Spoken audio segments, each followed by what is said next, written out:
Most drivers are focused on going fast. It's all about speed. It was where that needle is on the speedometer. It's seconds that those decisions could be very life-altering. It's the same thing in driving as it is in life. Look where you want to go. Spirituality and capitalism belong together. Those thoughts, those feelings, that comes from something bigger than I am.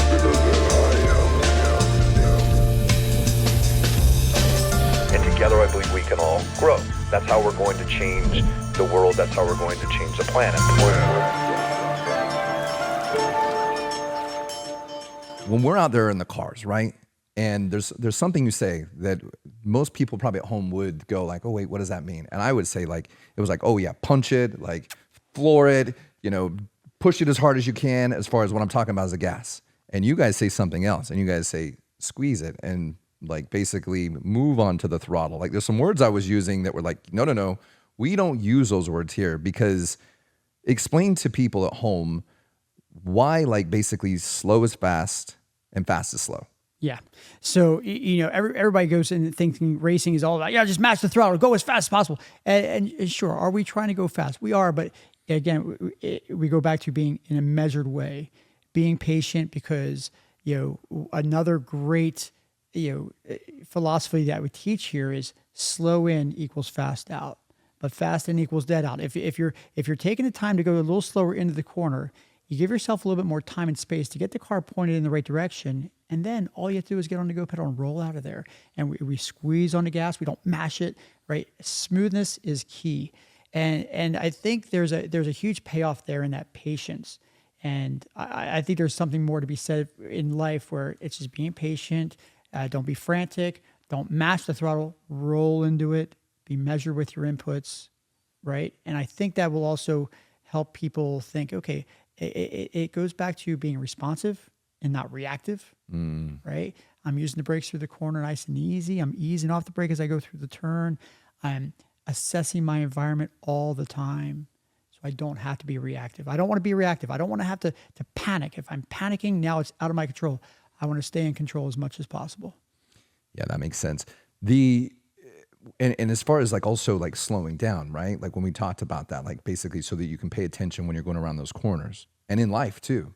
But the one thing though, today it occurred to me as well, is that in life we get really busy and we get going really, really fast and we forget to see what's going on and we forget to see what's coming up. And a lot of people don't even have goals or directions they're going to.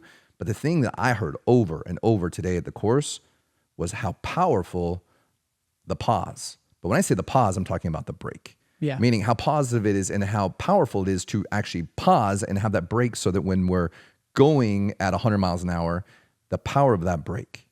And will you explain to me like a little bit more detail of the power of that break and like how we can apply that in our own lives at home?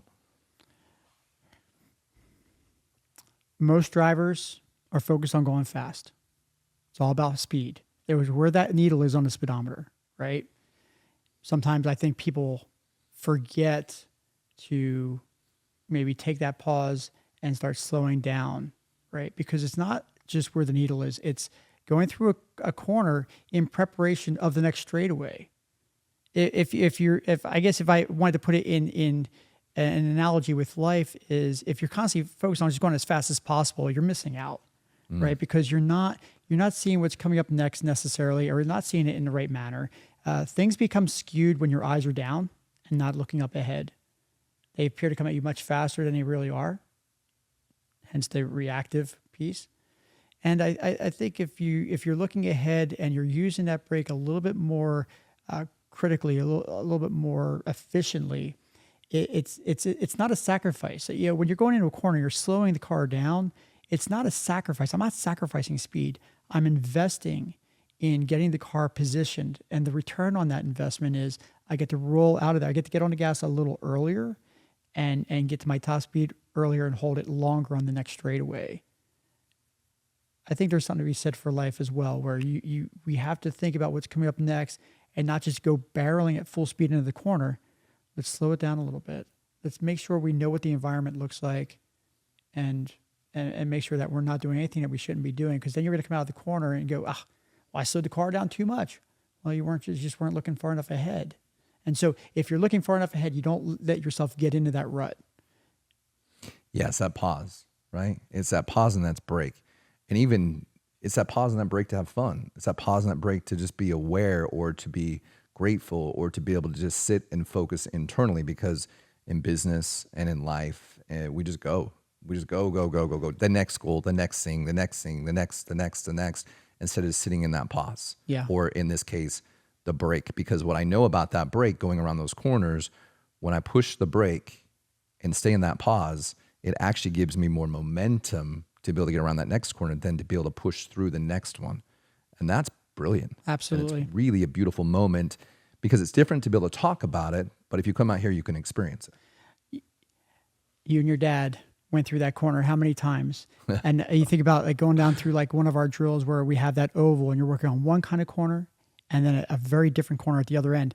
And it's just two turns that we're just perfecting proper braking before the corner and braking through the turn, maintain that momentum. And think about it when you did it right. And most people say, I might have got it right a couple times or maybe 5 times out of the 20 or 50 that I did.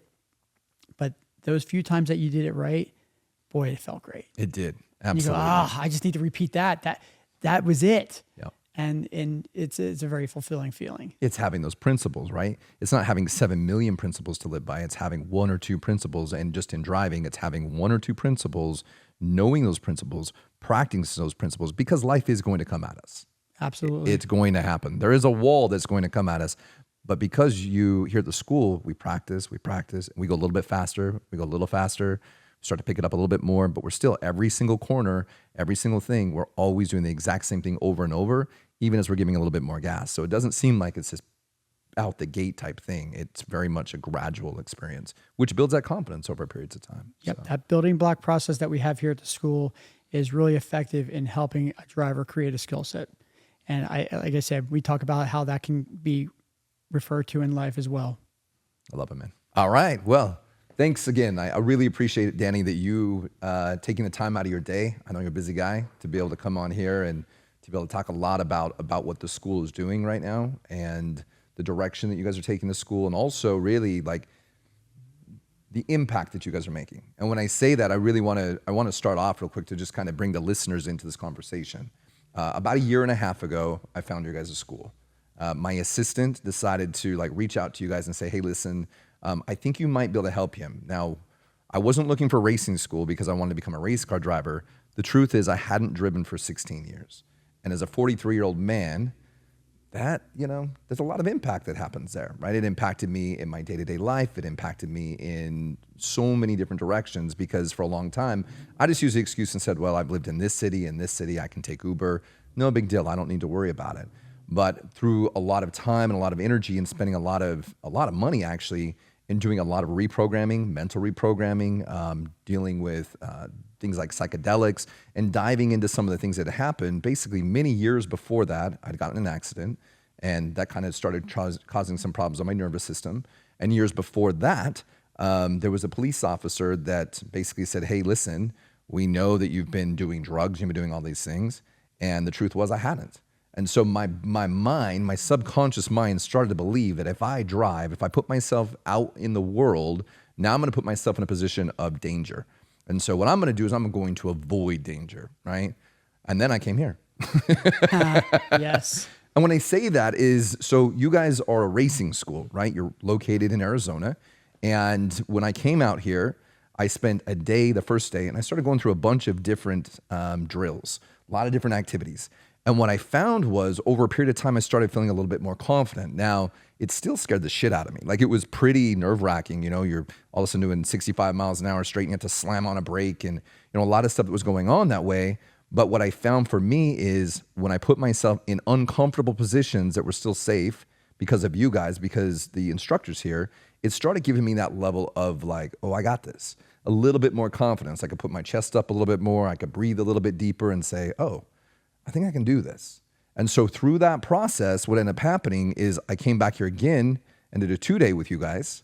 And then after that, I ended up actually taking with a group and went down to Baja and did 500 miles in 3 days in the Baja. And I didn't race it, but I still did it. Yeah. And to be able to go from a place of not being able to get behind the wheel and having such panic attacks to coming here and still having panic attacks to now coming out here again for the third time and just feeling in harmony with the car, like feeling safe and feeling secure and feeling like really, peace. Even though we're going really fast, but still feeling at peace and keeping my eyes open to those things. So first, I just want to say thank you to Radford, to the school, because it truly has been a massive impact, because most people don't realize, like, when you have a fear so deep, you don't want to tell anybody because it sounds really like you're 43 years old and drive a car. Come on. When everybody does it, to have that back in my life is a really big deal. And I told you guys, I said, listen, I'm going to come back one day and I'm going to interview you guys, because what you're doing here, if people have phobias about driving, or if you have teenagers or, any kind of thing like that, it's really a very impactful school. So I just, seriously, from the bottom of my heart, I want to say thank you, Danny. Well, it's our pleasure. And, I remember you telling me that you are going to come back and interview us. I did. And, it's first off humbling that we have helped change one more life. We love that we do that here every day. And to hear the testimonials, it's a very humbling thing for us, because that's what we do here, right? But at the same time, we don't always hear the success stories. People come, they have a great time, they learn a lot, they leave.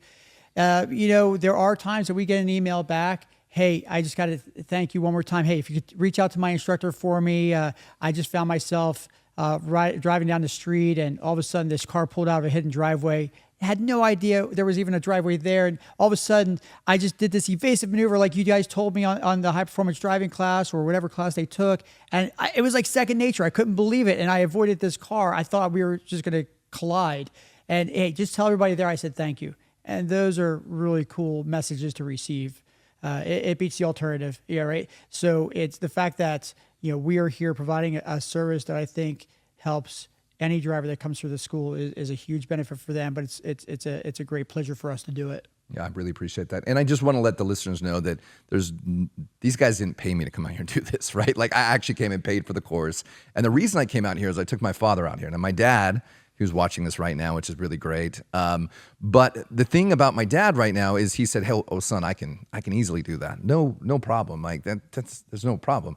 And we got out here and it was a little bit challenging. Now, I will say he did beat me by a few seconds though. So my hat's off to him. He's an amazing driver. He loves speed. He loves cars. It's something that's in my blood as far as I love cars. So a little bit about like what's in my blood as far as I came from a family that loves hot rods, right? My father loves hot rods. They love to go fast. My uncle, who's no longer with us, my Uncle Paul, like he loved to go fast too. And they would work on cars all the time in the garage. And it really brings a lot of memories back, like that Americana side of things. But tell me a little bit about, so Radford originally was not Radford, correct? Yeah. So can you tell me a little bit about that? Yes. So the school originally was founded by Bob Bondurant. It had his namesake on the school. It was the Bondurant School of High Performance Driving. He founded this school February 14th of 1968. And really, the history of the school spans back before that. Bob was a career race car driver, started off as a teenager racing motorcycles, started racing cars in his mid-20s, and started off the way most people did, just bought a car and started building it up and racing it. Had a chance to compete against and then soon start driving for Carroll Shelby. And, so many people know Carroll Shelby's name in the automotive and racing world, right? So, he's a legend. And, so Bob had a chance to race for him. They won the World Manufacturers Championship together. Bob went on to drive for Ferrari after that. So he went over to Europe for a year and drove for Enzo.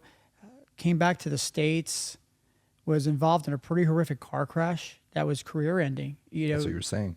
Doctors were telling him, we don't see a chance of you walking again. So, be prepared that this might be the way you are for the rest of your life. And again, we talk about it all the time, how this unfortunate event really shaped a change in pathways for Bob. This guy was going to be just a lifetime racer, and it's all he's known up to that point. One of the things that he had a chance to do through his career was coach other drivers. And so now he's sitting in a gurney at a hospital going, well, what am I going to do for a living, right? And, he had a love of helicopters and loved working on them, loved flying them. And that was kind of like one of those things that he loved to do. And he always thought if he stopped racing, I'm getting into helicopters and maybe to be a pilot. Well, now that dream's gone because of the brutal injuries he had sustained. And so driving's done. The love of helicopters, although being there wasn't going to lead to anything in his state. So, he did coach other drivers and thought, you know what, if I could at least maybe start doing that, it'll keep me afloat until something else comes along. And so that's where the idea of a performance driving school came into mind. And he started this place with some pretty humble beginnings. And I tell this story to every class that comes through, just to tell them, like, hey, this is the history here. But he started off with a couple little cars from Datsun and a Volkswagen bus, and that was the extent of his race car fleet, his racing school fleet. And over the course of time, Bob was fortunate enough to heal from his injuries and get back on his feet again. Keep carrying on the school.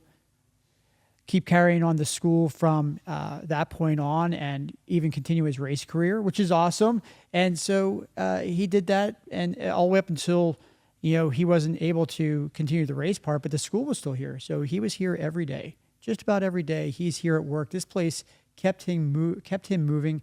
It I think it kept him from growing old and rusting. Really, Right. It gave him purpose in life.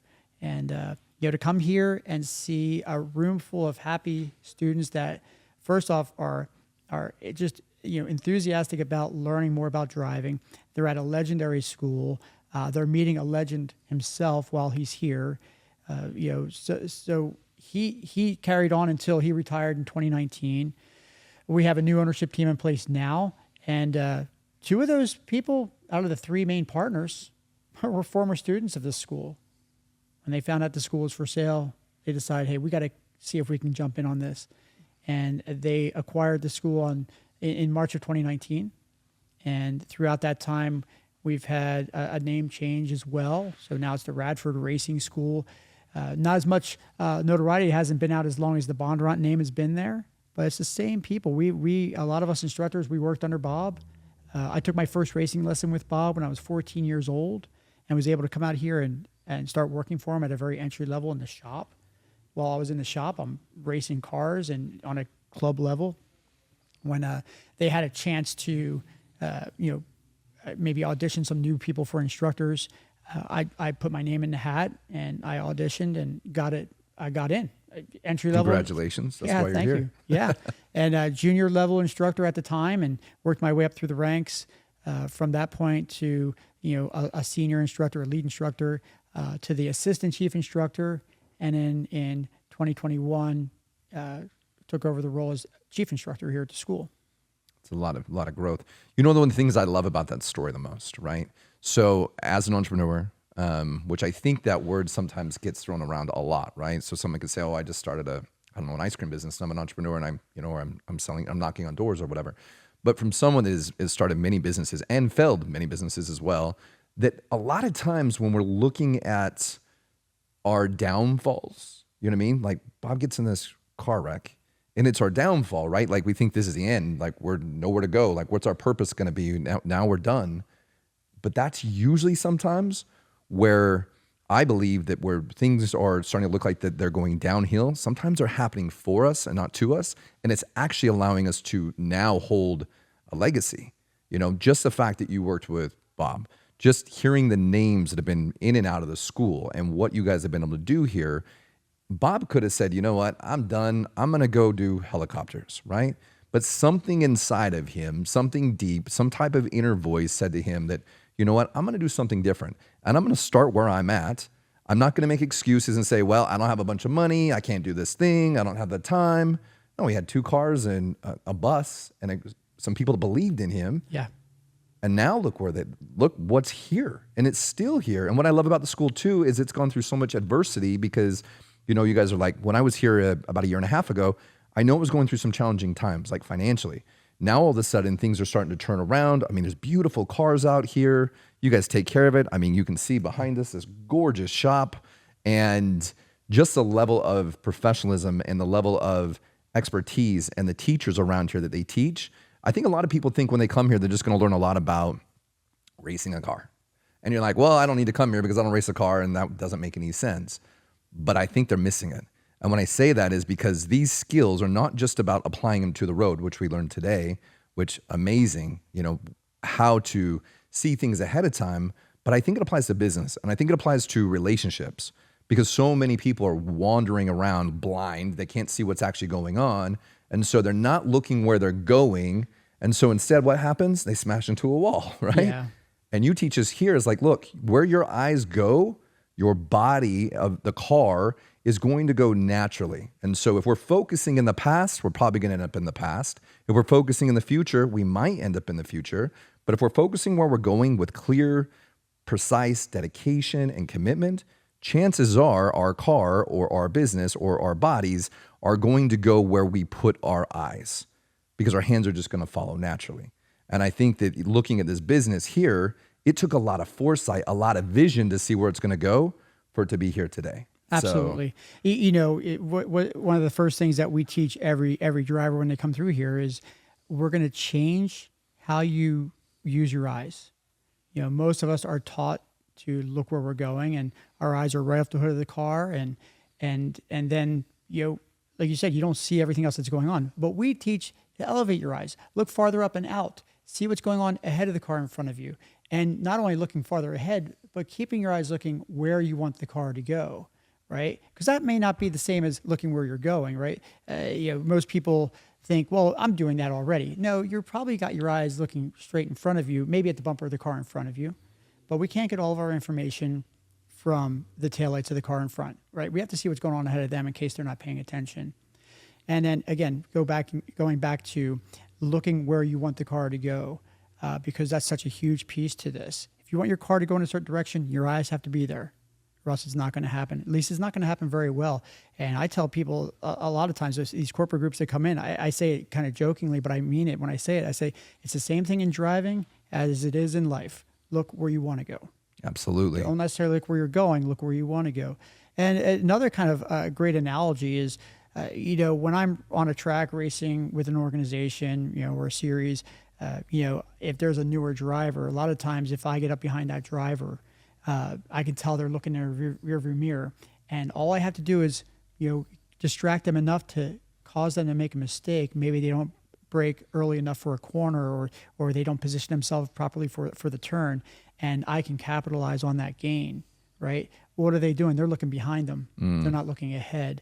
And we've always heard that the rearview mirror is small and the windshield is really big for a good reason. What's behind you doesn't matter nearly as much as what's in front of you. Yeah, where you're going. What I also, when you said something, you said where we're going, like you teach us how to look, right? Teach us how to see where we're going.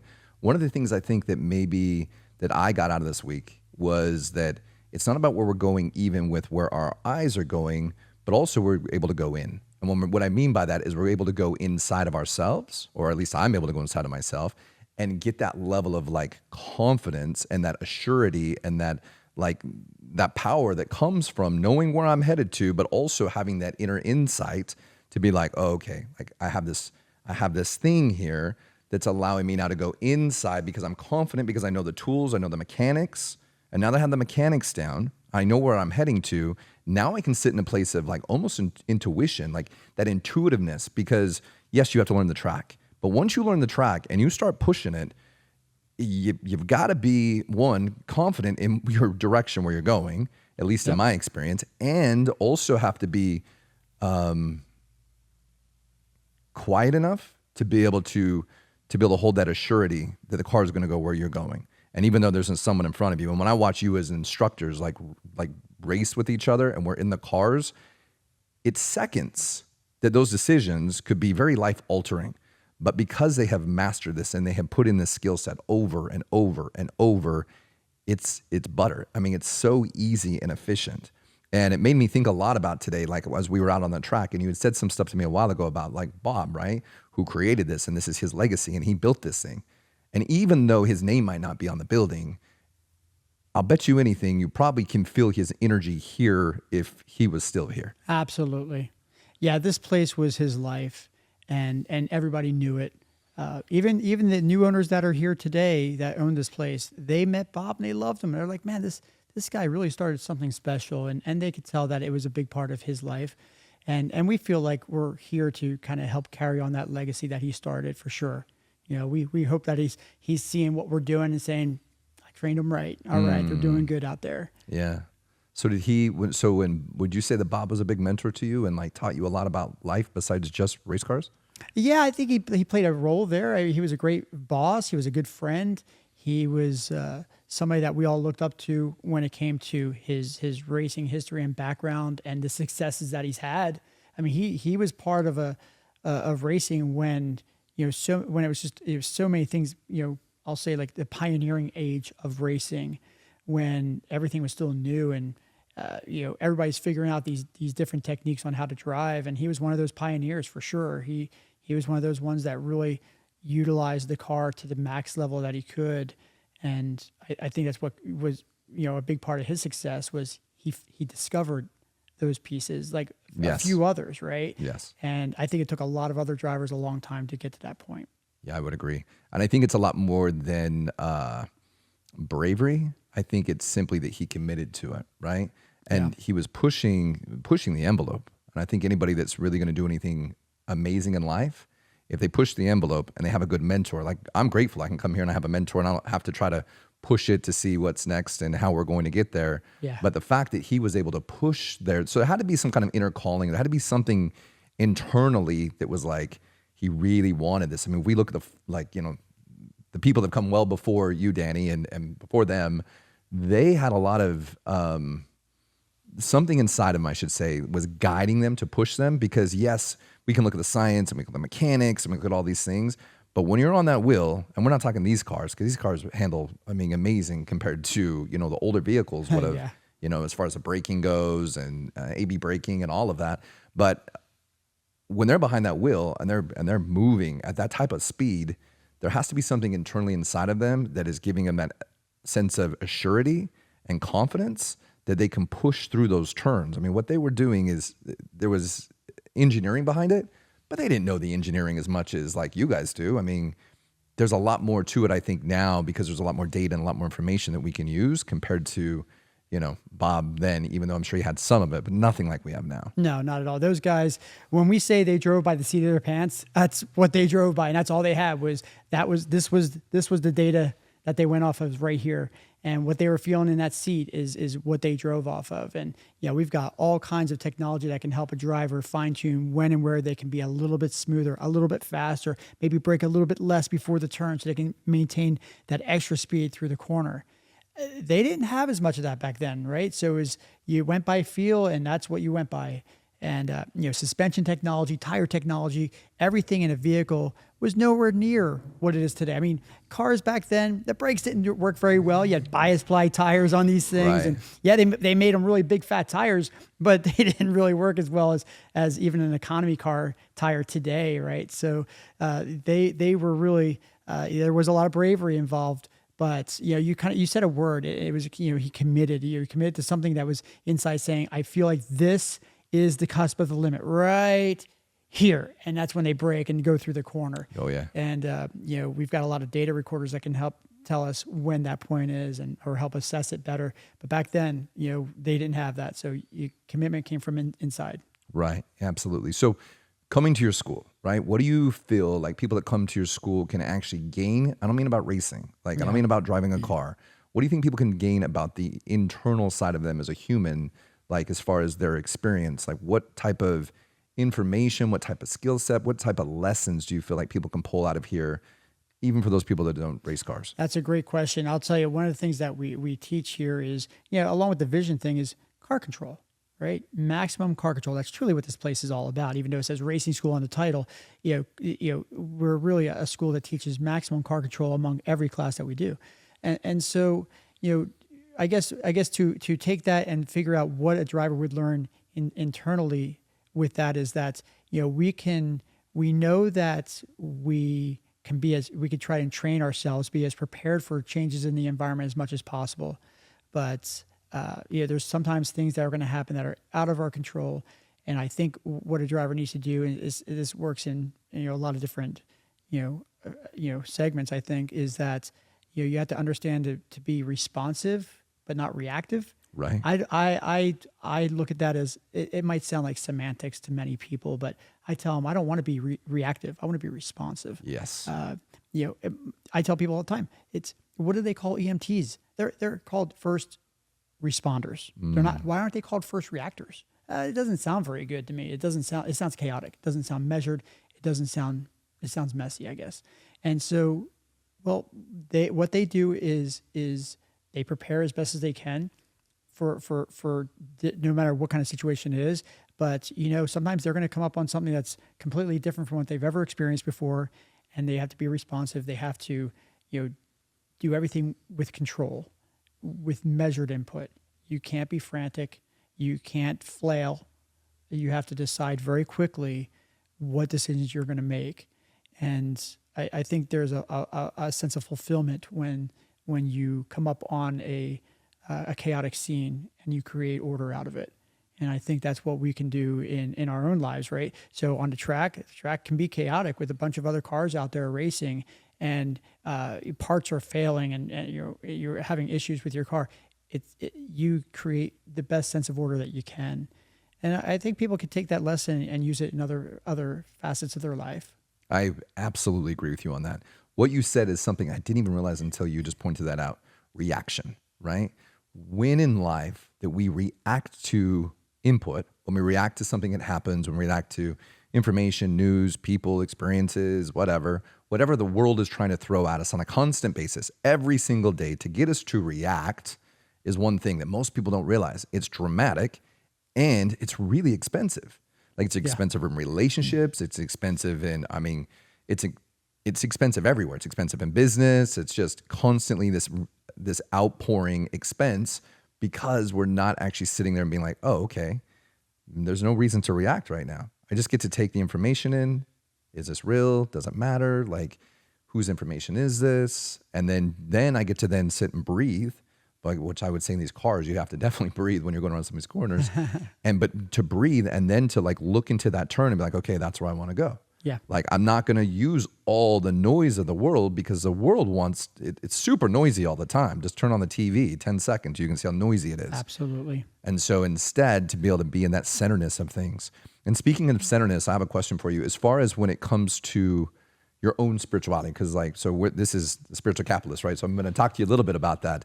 And that is really here as we're talking about how do we blend spirituality and capitalism. But also I would say, like, how do we blend not just capitalism, because spirituality is not like it's not something you pick up to like today, or you're like, oh, it's 2:00, I'm going to be spiritual. Like, you know what I mean? Correct. It's like, it's something we're always doing. And so even when we're here, right? And so would you say that you've had any spiritual experiences or any extremely powerful experiences while you've been driving your car, or while you've been here on the property, or anything that stands out to you that's like, I don't know how to explain that, but there's something there? It's when I'm on the track, there's this constant state of wanting to improve, right? And so, I equate it to playing a musical instrument when you're learning a song, where you're constantly trying to make it better and smoother and make it flow, in a smoother manner. And then there's other times when you're just jamming and you're in the zone, right? And so, for me, there are times when you're just in the zone, right? This is working exactly the way I want it to be. But really, in racing, there's so much change that, those parts aren't as common. So it's this constant improvement on myself. How do I improve what I'm doing with the car? But I will tell you, when I'm outside of maybe this venue, if I'm driving, I do get a sense of, maybe I think Zen is the word, that peace where it's like, I'm just cruising. I leave work. I feel fulfilled. I feel like I provided something that's going to save people's lives. I left and I go, today was a good day. And I can't wait to go back tomorrow and do it again. I love it, Danny. You just said something, and I just had this like flash, right? And I'm listening to every word, and I'm like paying attention to the details you're talking about, and about this flow, and about this peace. And it had been such a long time in my own life to just decide to go on a ride to the mountains or somewhere and just turn on some music and just be in that space and that peace. And I didn't realize that till now. I was like, wow, this gave me a level of different form of peace, a different level of like awe, right? Yeah. I love the word awe because it's like awe-inspiring. It's much bigger than anything I can think of because it's so hard to even explain. But we all have the awness in life, right? Yeah. That awe experience. But yeah, I mean, I would say that the Radford School for me has definitely done that. Right on. And so I really, really appreciate it. Obviously, I'll be back. One of the questions I would have, though, and I ask everybody before we start to kind of wrap up on our interviews, and that is this, is that I would typically ask you this, but I'm going to ask it from a different standpoint. So when I say this, I always like to ask, like, what would someone want to be remembered for? What would be the legacy? Like, what would their impact be on this world, right? But I'm going to ask it from a different place, Danny. I'm going to ask it from Bob. Like, if you could just sit here for a second, just take a moment, just kind of close your eyes and just be with it for a second and just listen to what that message would be, that soft, silent whisper. What would he say? Like, what would he want his impact to be? And did he actually create that impact in his life? Oh, well, I think Bob is known more for the school that he started these days than a lot of the racing that he had accomplished. But I think if he knew that the people, the lives that he has touched and changed because they came here through a school and learned things that could potentially save their lives, I think he would say, if everybody left here not just having a good time, but saying, man, this opens my eyes. You really changed my life. I think that's what he would want to be remembered for. Well, I can say this just from myself. I can say it changed my life and the experience I've had here. It's made me feel more confident. And it was great because I got to bring my dad here. So if anybody, when you get to do a father-son experience in your life, especially when you become older and, things are changing in life and so on. People are getting older and, they have their own responsibilities and so on. But to be able to spend that time with my father this last couple of days and do this together and have fun and just kind of like rally back and forth and, like basically just tease each other and all that, like that to me is priceless.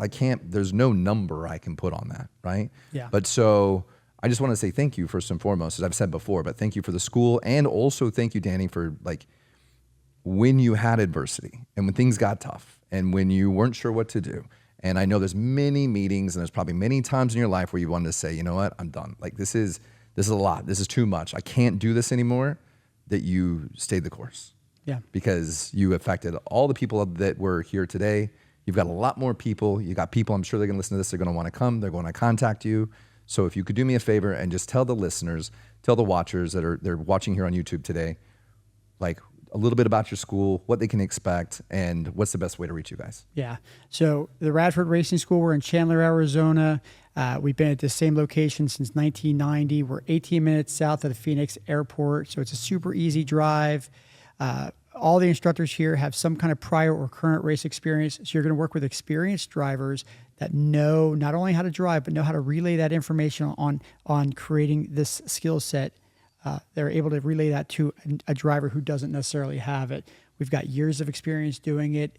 There's a lot of race car drivers out there that just really can't get the message across how they do things. Right. But the folks that work here with me, they're a hell of a team. I'll tell you, they live for this. They have a passion for it, and really, it will change your life. It will change your life, whether it's having the time of your life, just having fun. But the skill set that you're going to learn is going to be a life-saving piece. You may not use it. It's like self-defense. You always have it in your back pocket if you need it. Hopefully you never do. But if you do, hopefully it comes back like second nature, just as we teach it here. But that's really what I think people would know to learn when they get out here. Again, we want people to know that we are still here. When the Bondurant name went away and it turned into Radford, I think a lot of the general public hadn't heard the Bondurant name in a while and said, "Oh, well, they probably just closed their doors." But we are still here. We're alive and kicking, and we're doing better than ever, and we love it. Absolutely. And you guys also, they do drag racing here. I watched them out earlier today. It looks like a ton of fun. You got a 4-day racing course out here. You've got a 2-day racing course, which we just got done with. Yep. You can come out here and take 1 day. What I like about it too, I was listening to some of the instructors earlier, and they said, listen, we had this lady out here. I think she was 60 something years old, and she couldn't keep up with the class, right? But so we made a special class for her because she decided she wanted to do this, and we wanted to give her the best experience that we could. And so we changed some things around for her. And I think it's amazing because you changed some things around for me. Now I'm up on the instructor's ass. I'm like, let's go, let's move. I want to go. But it's nice because it doesn't matter where you come in at, whether you know how to drive a car well, or you're just trying to figure it out for the first time, or maybe you're kind of in between both those. You have the ability to be able to meet all needs in between, which most places they just say, nope, it's just go time. Yeah. And you guys are like, no, it's where do you fit in, and we'll help you fit in. Yeah. And the one thing I can promise you too is if you come to this school, the one promise I can have, because I've seen it from everybody, is one hell of a smile. Heck yeah. Like you only can smile, right? You're just like, woo, that was a lot of fun. Yeah. And as a man, like this has a hard time sometimes having fun, because things are busy and business and this and all the day-to-day things. It's wonderful to come out and have fun. Yeah. And it's even better to have fun with my father. So well, I was really, glad to have really you out appreciate it, here. man. I'm glad you had a good time. I think you both will take home a skill set that will help you, and I think it'll be an experience that you'll be able to enjoy and talk about for the rest of your lives. Absolutely. Where do you want so people to say, hey, I want to know more about your school. I'm a business. I want to be able to bring my staff here so you can teach them some things so that they can then take those skill sets and they can learn actively, like where are we going as a company, and we can start to apply those skills and where not to react. And then also people that might want to bring their teenagers here, because you guys have some tools here I've never seen anywhere that get people comfortable behind that wheel. And that way, when their most precious things possible, which is their children, go to get on that road, because we know the school systems are not teaching these kids too well. If they want to come here and they want to make sure that they protect that precious, the most precious thing they possibly could have, and they want to invest just a little bit here to make sure that they provide safety for the rest of their life, how do they find you? So, folks, you can go to www.radfordracingschool.com. You'll find us on the web. Do a Google search. You'll find us there. The website will explain all the different programs that we've got. We've got high-performance driving classes. We've got defensive driving classes for newer drivers and teens. We've got the racing class like you talked about. We've got the drag racing class. And one of the cool niche markets that we tap into a lot is we do a lot of corporate events where if you want to bring out a group of 30 or 50 or 200 people and say, hey, I want to have just a terrific experience with all these folks. We're going to have a conference, or we're going to get together for a meeting, and we need to decompress at the end of it. What's good out there to do? Come out here to the Radford Racing School. We'll give you such a great experience. There's team building involved in it. There's competition. It really is a phenomenal facility to do just about anything. So please come out and see us. Absolutely. Well, thank you so much for listening. I really appreciate you allowing us to come out here and to take the time, right? To say, okay, listen, we're going to set up in here, and the team with the Spiritual Capitalists that put this together. I really appreciate everybody, and thank you for listening, and we'll talk soon. All right. Thank you. Cheers. Thanks, man.